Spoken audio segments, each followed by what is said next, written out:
There are many formats in Yu-Gi-Oh! That come and go without a lot of fanfare. Some that come to mind is Infernity format in 2011, or Tier 0 Goki format with Rongo Bongo locks. Sure, these formats are remembered, but no one is clamoring to go back and play these formats per se. At least nowhere near as much as Edison or GOAT.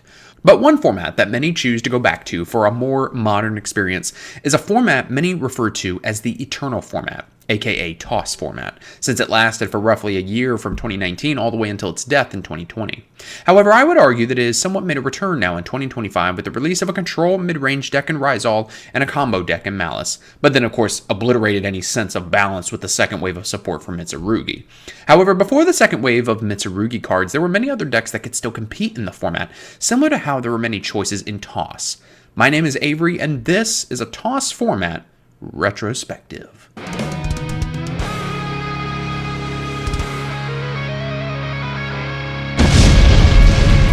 TOS format gets its name from the top 4 decks at the time, which were Thunder Dragons, Orcus, Salamangreat, and Sky Striker. TOS was the last major format of Master Rule 4 before Konami updated the rules to allow Fusion, Synchro, and Xyz monsters to be summoned directly to main monster zones without the need for link arrows. After the Hellscape that was 2018, Firewall Dragon had shown itself to be an obvious problem during the entire year, together with Topologic Gumblar Dragon and Galaxy Tomahawk, making for a myriad of loops, turn 1 kills, and unbreakable boards. However, with the long-awaited banning of Gumblar alongside Grinder Golem and heroic champion Rongo Midiad, with these absurd combo enablers gone, the release of Savage Strike in February turned the format into a vastly different beast. The major event following the July 2019 ban list was YCS Portland, Oregon with 801 players. The majority of decks in top 32 consisted of the TOS decks, with Brian Chen taking home first place with Sky Striker. However, there were more than 10 unique decks in the top cut, which is incredibly diverse for a format. Usually only 1 or 2 decks dominate these large events, with just a few other unique decks in the top cut. This short period of TOS is considered to be the most well-balanced and diverse time in the format, with 4 clearly defined top decks, but a lot of room for rogue strategies to succeed. It was during this time that we saw the release of incredibly powerful staples that see play to this day. Cards such as Mystic Mind, which my dad loves and which was eventually banned, Fantastical Dragon Phantomaze, IP Masquerena, and Pot of Extravagance. If you played during this time, you'll know exactly what I'm talking about. The sheer variety, not only in the amount of decks that could top an event, but in the varying builds these had, made this format a total joy to play. While Thunder Dragon was arguably the most powerful deck of this era, it only got 2 YCS wins during this time. Decks such as True Draco, Altergeist, Subterror, Pendulum, and Long, etc. traded top cut spots and even wins. Keep in mind, this was not limited to the regional level, but the highest levels of competition had a wide diversity as well. Hell, Thunder Dragon, arguably the strongest of the 4 big decks of this era, remember, it only got 2 YCS wins. That's in a year. During this time, it really felt like no matter what your deck choice was, you had a shot at doing well at any event. A great deal of experimentation took place with decks such as Lunalight Orchest or True Draco Sky Striker, discovered very late into the format's life. However, is this variety true? After all, we wouldn't be talking about these 4 decks as a separate entity were it not for the dominance over the rest, and indeed across top cut charts and day 2 representation at any sort of event. Thunder Dragon, Orcus, Salamangreat, and Sky Striker absolutely dominated, taking upwards of 75% of the top cut, if not its entirety at times. While the remaining percentage was extremely varied and interesting, there must always be a better deck. At the end of the day, no matter how much you had play tested your crazy Zephyr deck as a great meta call, sometimes your opponent would just drop a Thunder Dragon Colossus on you, backed by a dozen negates and impervious to most hand traps. To a certain degree, it's purely nostalgia. This was a long period of time during which Yu-Gi-Oh! Was breaking attendance record after attendance record. However, not everyone thinks the Eternal format was great. Decks were extremely costly at times, Thunder Dragons requiring a prize card in the form of Chaos Emperor Dragon of Armageddon for its optimal build at a certain point in time. Top Cut was plagued with the same decks, and sometimes your opponent would just resolve Sky Striker Mobilize Engage 6 times per turn, and you wouldn't have a lot of fun during that game. And while the decks were roughly similar in terms of power level, you'd eventually get sacked by a Thunder Dragon player, opening Insane and ending your life. Remember Dusseldorf 2? That was during this format. A YCS in Dusseldorf had reached max capacity, so for the first time in Yu-Gi-Oh history, Konami actually had to rent out more space and host a second YCS Dusseldorf right next door. The game was shattering attendance records during this time, and this is a perfect example of that. This Link era gave us a full year of being able to play almost anything. After a full year of highs and lows of trading YCS wins and top cut spots, this format did eventually come to a close in January of 2020. This ban list ended everything 2019 was. One of the biggest lists ever. Not only did it hit all the 4 top decks extremely hard, it also severely crippled more roguish strategies that were getting sporadic wins and tops. We saw the banning of Heavy Metal Foes Electromite after Pendulums were doing very little on the competitive scene. We also saw Dragonic Diagram go to 1, ending True Draco's reign as the best rogue deck since Masterpiece, the True Draco Slaying King, was banned.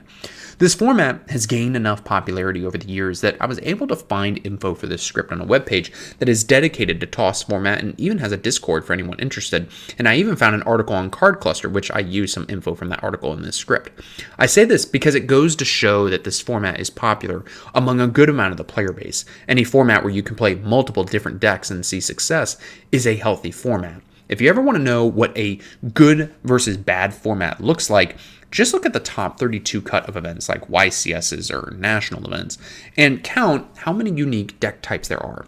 Believe it or not, you can also tell by the types of cards played. For example, if you see a decent amount of players playing Lullaby of Obedience and or Exchange, it's probably a really bad format. That's because those cards only work when the majority of the player base is playing the exact same cards. So those cards can all but guarantee you that you will get something good from the opponent. This in turn leads to top cut finishes looking like a tier 0 format or close to it. You didn't have that in this format. The world was your oyster. I feel that we had that again to a degree with the January 2025 format. Was Malice insane? Sure, but well-timed hand traps could lead you to winning the game, and of course knowledge about matchups and how decks function is helpful for any format. If you wanted to beat Rizal, you could play board breakers like Ultimate Slayer, Xyz Encore, or Forbidden Droplet, because remember, this is when Detonair was at 3, and I will admit I am a little bit biased to this format because I made Day 2 of YCS Orlando. That's a shameless plug, but I still enjoy it more than the current Mitsurugi situation we have. You had plenty of rogue options like Exodia as well. You could even play a Kashtira Fiendsmith deck with over 20 hand traps and just stun out the opponent with a boatload of hand traps. I'm sure it's at this point you're thinking about how expensive cards like the Molocharmy and Fiendsmith cards are, and that was a huge blemish on that format that you didn't necessarily have on TOS. With TOS, if you built your rogue deck correctly, even if it was cheap, you could still potentially compete. Whereas engines like Fiendsmith and even Rizal on its own offer so much push-through in terms of playing through hand traps and sometimes board breakers depending on the game state and how well each player opened. However, is it better than Tier 0 Snake Eyes format? Of course. Is it perfect? Of course not. Was TOS perfect? By all means, no it wasn't. Getting blown out by a Colossus never feels good.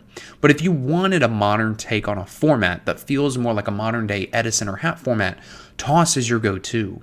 What's interesting about doing these retrospectives is that outside of 2013 Dragon Ruler format, all the beloved formats seem to have one thing in common: deck diversity. The more choices a player has, the more loved it is. If it's slow and methodical like GOAT, players will love it because it's a callback to a simpler time. Similar to TOS, yes, it's modern era Yu-Gi-Oh, but the pace of games didn't feel degenerate or filled with 15-minute turns or FTKs. So now I ask you, out of all these retrospective videos so far, which format is your favorite? Mine will always be September 2009 because of my Burial Dad deck, which you can find on the channel. Shameless plug, I know. But if you want a modern take on a great format that doesn't feel like you'll get blown out by a turn skip like a Floodgate or an Artifact Scythe, assuming you don't mind Colossus, this format is a great place to play and a great way to learn what the Link era used to be like before the 2020 revision. And that is the story of TOS format. I hope you guys enjoyed this bit of a shorter retrospective. Whenever I make these scripts, I never know how long the video is going to be, and it just depends on how much research I can find on the format. With it currently being 2025 and TOS basically being like 6 years old, I really couldn't find a whole lot of info on like how specifically each deck played. Like if you look at things like GOAT, I go in depth with, how each deck played, or in Edison, how decks would function and how they could counter other decks. It was harder to find that for this format, and I can't really go off of memory myself because I didn't play this format a whole lot because I had just started a full-time job at this time, so I was kind of taking a break from the game. But regardless, it is still a fun format to play, and it's one that I go back to from time to time since I didn't have a lot of time to play in this format. And so in that regard, it's a fairly good time. I would much rather play this format than the whole Mitsurugi BS situation that we have going on right now. But I hope you guys enjoyed this video. If you did, a like or a favorite or a share would be really appreciated. Thank you for watching, and I'll see you in the next video.